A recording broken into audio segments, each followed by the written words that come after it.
ආයුබෝවන් ඔයාලා හැමෝටම. ඔන්න ඉතින් අද සචීස් කිචන් එකෙන් ඔයාලට රසම රස කංකුම් රෙසිපි එකක් අරගෙන ඇවිත් තියෙනවා. මුලින්ම මම කංකුම් ටික සෝදලා පිරිසිදු කරලා අරගත්තා. ඊට පස්සේ මම මේ කංකුම් එක හදන භාජනේ ලිපේ තියලා භාජනේ රත් වුණාට පස්සේ පොල් තෙල් වලින් මේ සැඳි 4ක් විතර මම දාගෙන තියෙනවා. තෙල් එක හොඳටම රත් වුණාට පස්සේ මම මුලින්ම සුදු ලුණු ටිකක් එකතු කරගන්නවා. මම මෙතනදී සුදු ලුණු බික් 4-5ක් අරගෙන තියෙනවා. සුදු ලුණු ටික චුට්ටක් බැදෙනකොටම මම බීලුණු ටිකකුත් එකතු කරගන්නවා. බීලුණු සාමාන්‍ය ප්‍රමාණයේ බීලුණු ගෙඩියක් තමයි මම මෙතනදී අරගෙන තියෙන්නේ. බීලුණු ටිකත් චුට්ටක් පැතිගෙන එනකොට ඔයාලට පුළුවන් අමු මිරිස්, කරපිංචත් එකතු කරගන්න. මම මේකටම එකතු කරගන්නවා අපි සෝදලා පිරිසිදු කරගත්ත කංකුම් ටික. කංකුම් ටික මේ භාජනයට එකතු කරගෙන ලිපේ ගින්දර ටිකක් අඩු කරගන්න.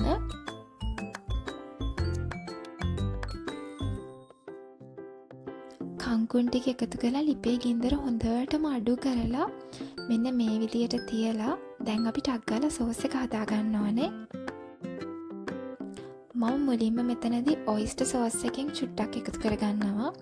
ඔයිස්ටර් සෝස් ඊට පස්සේ මම සෝයා සෝස් ටිකකුත් එකතු කරගන්නවා.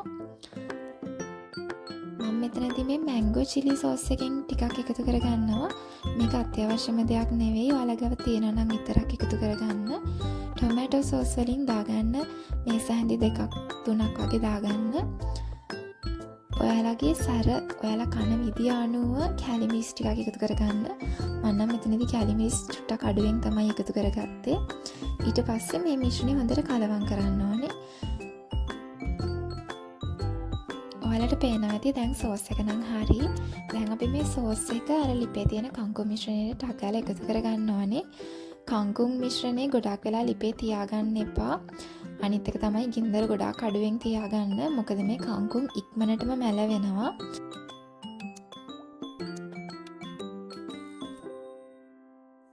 මේකට සෝස් එක දැම්මයින් පස්සේ පොඩ්ඩක් කලවම් කරගන්න. ලිපේ ගින්දර හොඳටම අඩු කරලා තියාගෙන තමයි අපි මේ වැඩේ කරගන්න ඕනේ.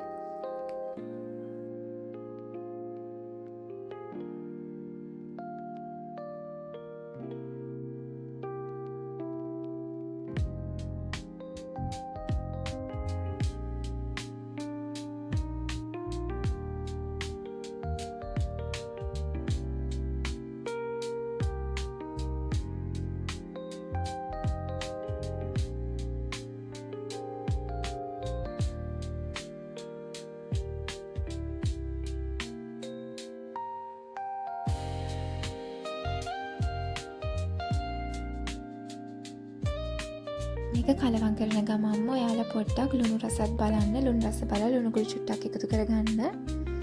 දැන් මම මේක ලිපේ තියලා තියෙද්දි පොඩ්ඩක් මේකේ වතුර ගතිය වගේ ටිකක් හැදලා තියෙනවා. මේ භාජනයේ මූඩිය වහලා තියන්න එපා. මොකද භාජනයේ මූඩිය වැහුවොත් මේකේ අර වතුර ගතිය ටිකක් වැඩි වෙනවා. මම දැන් මේ වෙලාවේදී තක්කාලි ටිකකුත් එකතු කරගන්නවා. පොඩි තක්කාලි ගෙඩියක් තමයි මම මෙතනදී එකතු කරගෙන තියෙන්නේ. මේ තක්කාලි ගෙඩිය දාලා ඉවර වෙලා ඔයා ලිප ඕෆ් කරන්න. මම දැන් මෙතනදී ලිප ඕෆ් කරලා තියෙන්නේ.